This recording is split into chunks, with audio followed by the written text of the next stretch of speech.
most of us know how to do whatever we know how to do. But growing and scaling a business is something that's completely different. That's like a completely different skill set that I've had to learn myself as a business owner and growing my own business. All today's show is so good.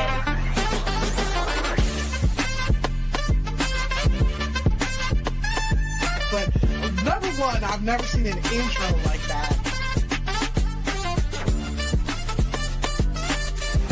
It is my hope and desire that not only will episode 30 still be fun, but episode 300 will be even more fun. You are made for something great, so go and be awesome.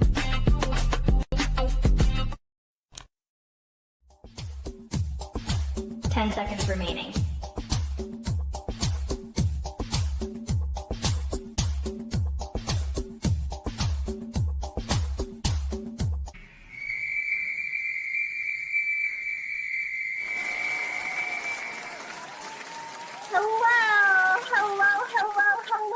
And welcome to the show. My name is Renee Hastings, and I'm your host of Renee Speaks. Y'all, today's episode is brought to you by Executive Help Now, your premier partner to private equity funds and portfolio companies, delivering operational excellence through embedded virtual teams, cutting-edge technology, and deep industry expertise that scales with your ambition. From streamlining operations and managing your back office to producing podcast shows and keeping everything organized, our team is here to help you thrive. If you're ready to make your life just a little bit easier, hit us up at www.executivehelpnow.org. Y'all, today's guest is truly brilliant. Her name is Megan Schwan, and she is the CEO and founder of Sidekick Accounting Services, a national virtual accounting firm dedicated to changing the statistic that 8 out of 10 small businesses fail.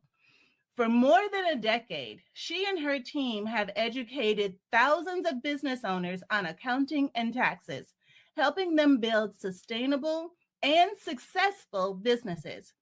With over 20 years of experience in the accounting industry, Megan has witnessed both the red flags and the triumphs of countless businesses. She is a certified profit-first professional, a business scaling expert, and a seasoned entrepreneur. In addition to leading her firm, she is a sought-after trainer for small business organizations across the country. Megan's powerful personal experience and deep expertise give her a unique advantage in guiding business owners toward creating profitable ventures that provide for their families, strengthen their communities, and secure their futures. Y'all, put your hands together for Megan Schwan. Hi. Hey, Megan, how are you? Good. I'm doing so well, Renee. I'm so excited to be here and talk to you a little bit about me and business success. Awesome. Thank you so much for being with us today. I can't wait to dive in because that statistic that you shared in your bio about how 8 out of 10 businesses fail, that's sad. Yeah. So I'm glad your mission is to change that statistic because we obviously need more work in that area for sure. Exactly. Yes, for sure. So how did you get started in this? Did you go to school for accounting and like have numbers always been your jam? Like how did this happen? Yeah, great question. So early in my high school, I guess, career is kind of when I got introduced to accounting, and I just had a knack for it. And so I did decide to make it a career, especially once I got pregnant when I was 16. I had to figure out what I was going to do next. And so accounting seemed like a great career, lots of options. And so I did get my bachelor's in accounting, and then I was working full time and got married, had another baby, decided not to go back to work, and got a job as a bookkeeper in a landscaping business. And that was kind of my introduction to small business. And then my full-time job called me back. They made a part-time position for me. And so I was working 2 part-time positions, mostly from home. Did that for about 2 years. And then I got laid off of both of those jobs within a month of each other. So that's what pushed me into entrepreneurship, if you will, because I needed to figure out what was next. And so that's what happened. I started networking. I was doing taxes on the side for friends and family, and just I think I just kind of thought, oh, I was doing bookkeeping for that company. I could probably do it for other people. Started networking, and now we are almost 12 years later. Now it's like a big business. So. Wow, congratulations. That deserves a hand clap. Oh my gosh, that is truly an accomplishment. And I'm so proud of you that as a teen mom, from one teen mom to another, that you have not let that particular circumstance hold you back from being your absolute best and thriving and being a tremendous success. So congratulations to you. Congratulations. I'm very proud of you. Thanks. So as we continue, as you've gone through these life experiences and you have put making money and taking care of your family, making that a priority, and taking the skills that you had learned and built a business out of it.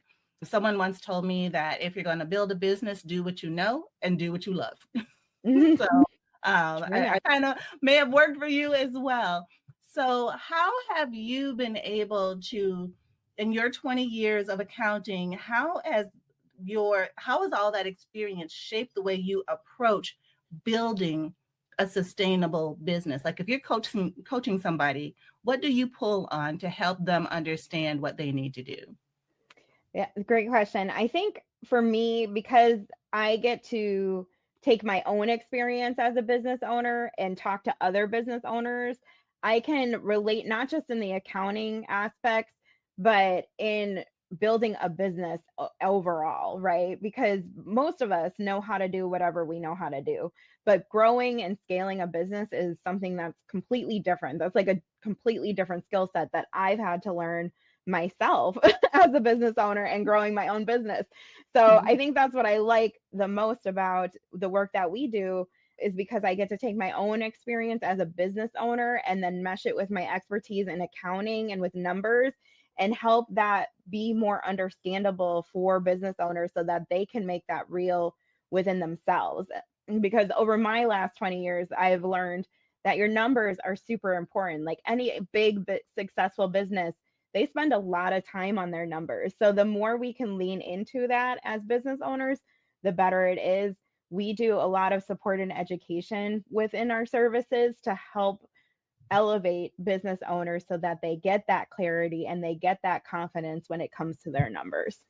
Right. And that's so important because, and so many people, especially if you're trying to get funding for something, or if you're trying to purchase, or invest in something, they're going to want to know what your numbers are, and they're going to want to know that you know your numbers. So it's so great that you provide not only that education to business owners, but also that service to business owners because when you're building a business and you're busy doing what you love, if numbers is not your jam, it's very important to get somebody on your team who loves numbers, who loves numbers.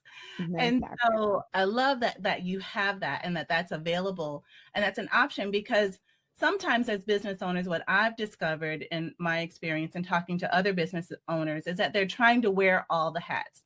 They're trying to run the business, do the marketing, build the website, post on the social media, do the payroll, figure out all their financial numbers and all the things. But that none of them is their expertise. That's not what they were made to do. And so it's great to know that this is one of those things that can be delegated, but still you need to know what it is. You can't just and have somebody else doing all the work. You still need to meet regularly, I think, to know what the numbers say, what they mean, what might need to change, any adjustments that might need to be made, all those things you wouldn't know if it weren't for your subject matter expert that you bring on to your team to make you aware and keep you in the know. Right. Yeah. I always tell people that they don't have to be the one doing the bookkeeping or the taxes, but they need to understand it to a certain point, right? You got to know what those numbers mean, what they're telling you, so that you can make better data-driven decisions with that information. Like that's really the goal and the point. So for sure. Absolutely, 100%. So Megan, as you've been working with businesses, I'm sure as you're going through their books or talking to them, there are some things that send up red flags for you. What are some of the red flags that you've seen that cause businesses to fail? Well, the most basic one is not having financials at all, or very messy financials.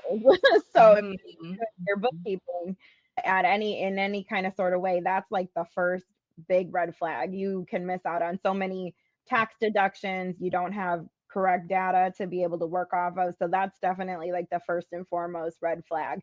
But another one that we see as well, or have seen, that can be a big red flag is having inconsistent cash flow. So one good marker to see that, or be able to quantify that, is if your bank account balance every month, like at the end of the month, is always a different number. It's not consistent, it's not going up, it's always fluctuating. That can be a good indicator that you have some kind of a cash flow problem.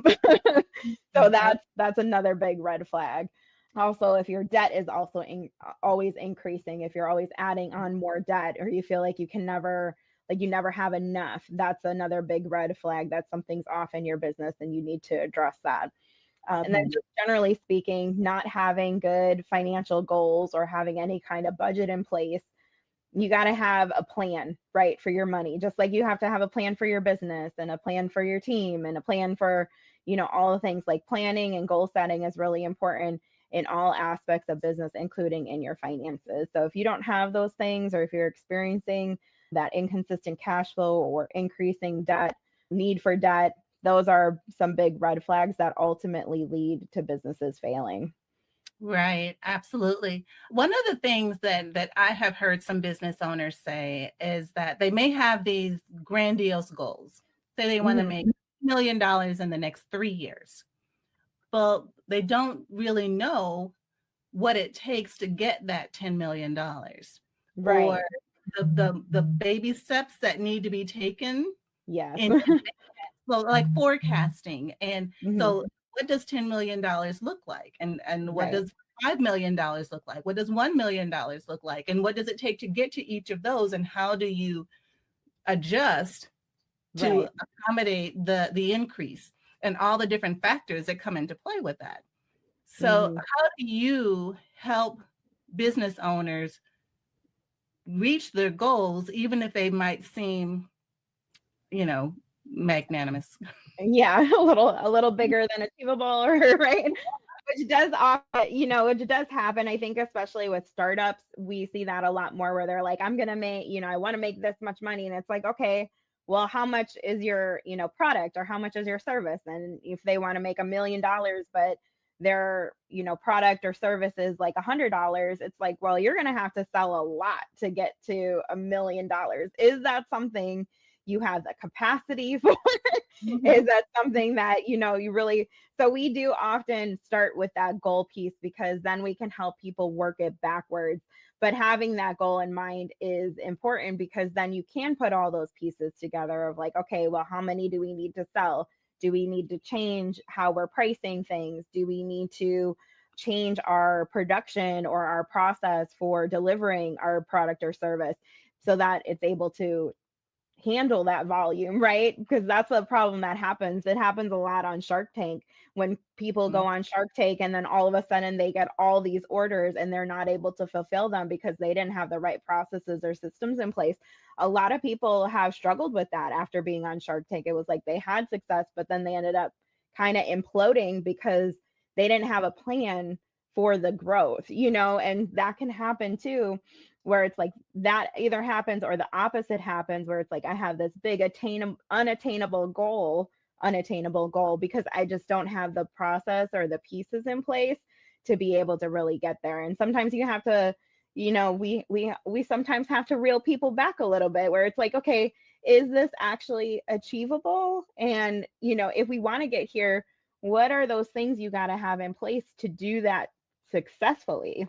Because if Right. it's like hiring, you need more people on your team. Do you have a good hiring process in place? Or, do you know what position? So it's, you can achieve big goals, but you got to have the right pieces in place, or you can end up imploding, right? You can end up misusing resources. You can, not be efficient with your time. You can get really overwhelmed and exhausted as a business owner. So you got to kind of have the goal, but then also be able to work it backwards. And we a lot of times help people with that. Right, right. That is so important. I had someone say to me that they, at one point, her company gave a really great Yelp review for this other business, and people started flooding them because of this really great review. And it did them a disservice because they weren't ready. They were not Right. ready. So that's exactly what you're talking about. If you have these big goals as a portfolio company or as an investor, you need to know, your investors need to know that you as a portfolio company are doing what it takes to be ready once you get the money. Right. And that takes planning.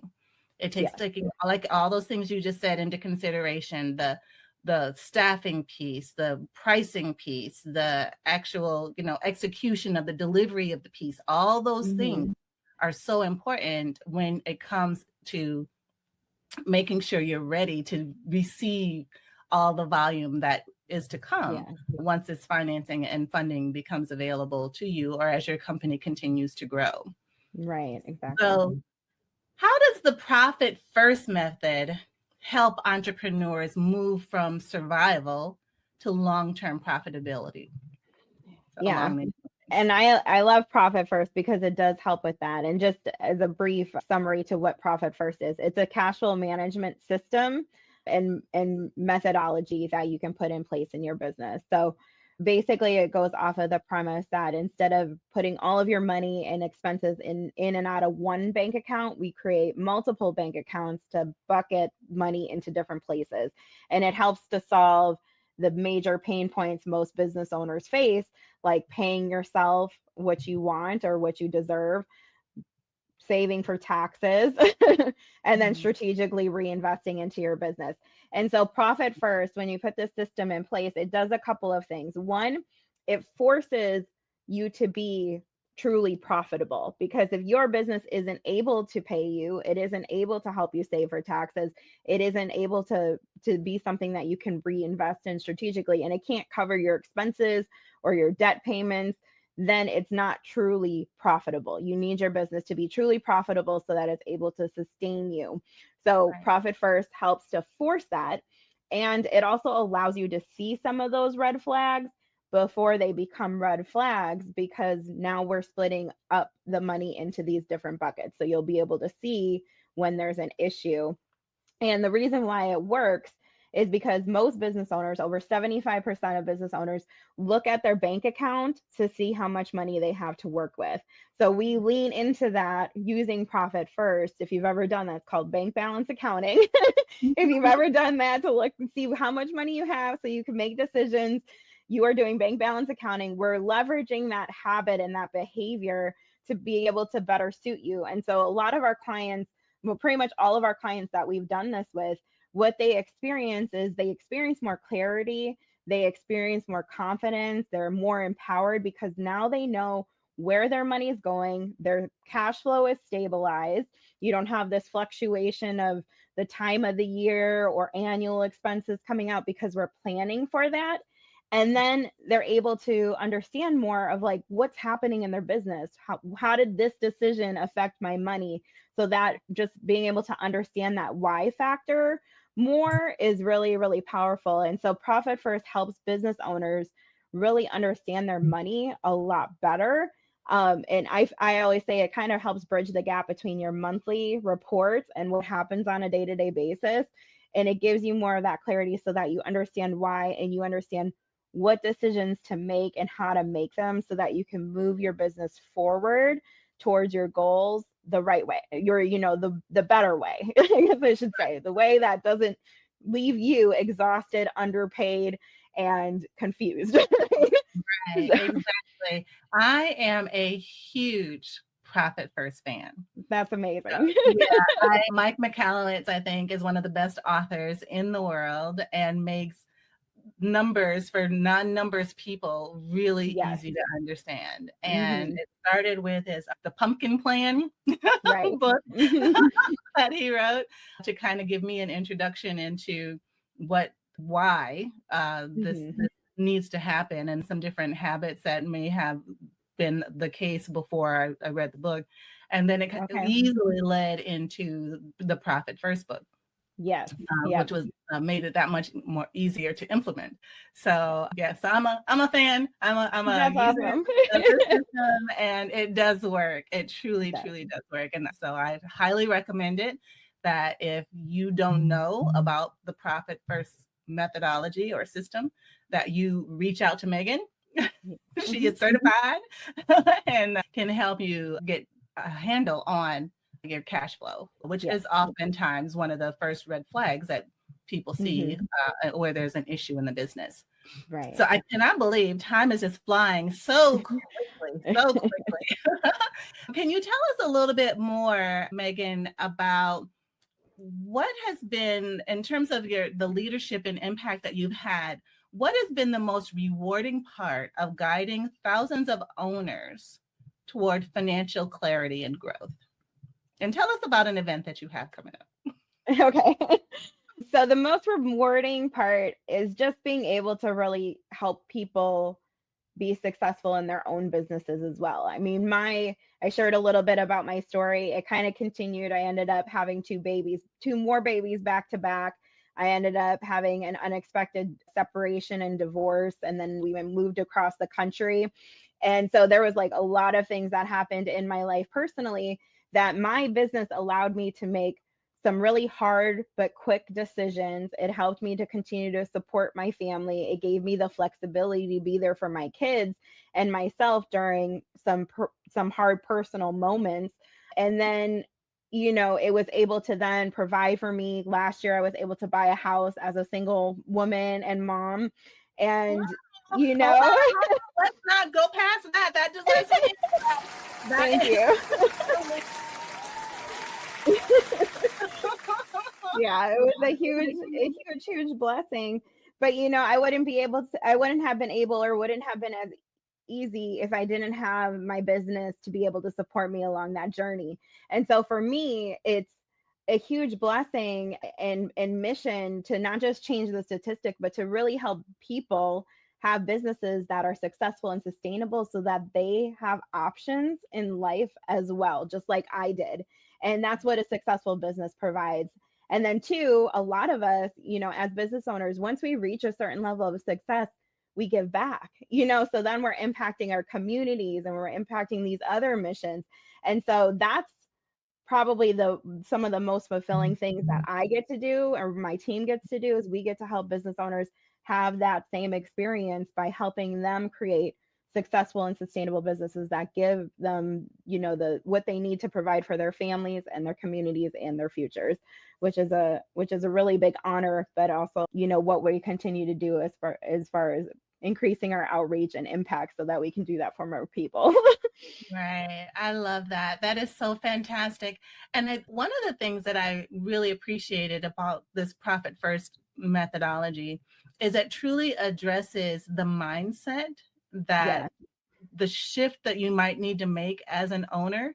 Like if you're making money and it's the most money you've ever made, you might think you're doing something great. Well, if you're going to go from here to there, though, and go to that next level, there might need to be some adjustments in how you think in your relationship with money. Right. That might need to happen. Number one, so that it's not overwhelming. And so number two, because it can be scary dealing with so many zeros in your account. Yes. You know, Yeah. and it's much easier to make mistakes when you have fewer zeros than Right. when you have so many more. That is so true. Yeah. And we do work with a lot of women and minority businesses, which often, it is the first time they're making like good money, in certain industries, and they don't know how to properly manage that. And if they're not being, intentional about where that money is going and what they're planning on doing with that money and not just using it as like an ATM card, in their personal life, you can end up derailing your business because of yourself, not even because of the profitability issue. It's because you didn't have a good way to manage money. So that's so true. And the same thing with funding. We saw that happen a lot with COVID, where, people who typically wouldn't get any kind of funding all of a sudden got PPP loans and EIDL loans. And some of them did really great, but some of them did not, because they just didn't have a plan in place for what they were going to actually use that money for. And so you're so right. Profit First kind of forces you to start thinking about those things more strategically, and you bucket it based off of a percentage. So then you're putting it into these different places that help you be more intentional about where that money is coming and going. So yeah, absolutely. It is truly wonderful, y'all. yes. If you learned nothing else from today, remember profit. Yes. Remember Profit First. Yes. I agree.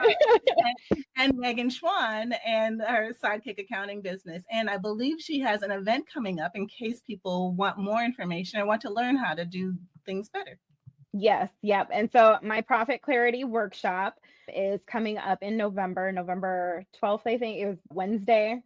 Second Wednesday in November. But we're going to be going through how to create that path to permanent profitability. So looking at things like pricing, how your services are structured, and just kind of taking a look at the profitability pieces that really make a difference to whether or not you succeed or fail in business. And you're going to be able to walk away with something in this workshop right away to start taking action on.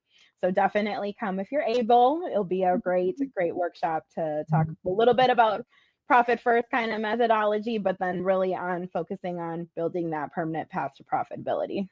Wonderful. I love it. And where else can we find you in case we can't make it to the workshop? How else can we stay in touch? You can find me on LinkedIn, Facebook, Instagram, and then you can go to chatwithmeg.com. It goes to my website here as well, where it has all my links also. So feel free to connect with me there. I'd love to chat with anybody. I love that. Facebook and Instagram at Sidekick Accounting. Great looking pages. I love the color scheme. It's so relaxing and calming. I feel very calm. Yeah. Awesome. Pages. So this is wonderful. Thank you so much. And what is one final thing? I know I said, if they don't remember anything, remember Profit First. What is one key financial habit you want to leave people with that they need to remember from today and going forward? I would just encourage everyone to really lean into your numbers. Like sometimes it's a little bit scary when you're looking at reports and you're in a class that are like numbers that don't belong to you. But if you start looking at your own numbers, you're going to start to see the correlation between your decisions and how that impacts your numbers, and how those small adjustments can make a big difference. So lean into them, even if you're a little bit unsure. The more you're doing that and making a habit of it, the more you're going to start to understand that, and the clearer you're going to get about them. So don't be afraid of it. Lean into it, because if you don't know your numbers, you don't know your business. One of my favorite quotes from Marcus Lemonis, he knows his stuff, and it's so true. If you don't know your numbers, you don't know your business, and you can't make decisions to drive you forward if you don't know those things. So right. I'd encourage everybody to do that. Awesome. I love it. Know your numbers. Whether you're the one in them every single day, or you're meeting with your bookkeeper or accountant or CPA once a month, once a week, once a whatever it takes, know your numbers. I love it. What great advice. Megan, this has truly been so fantastic and so helpful on so many levels. Thank you so much for all you do. You were made for something great. So go and be awesome.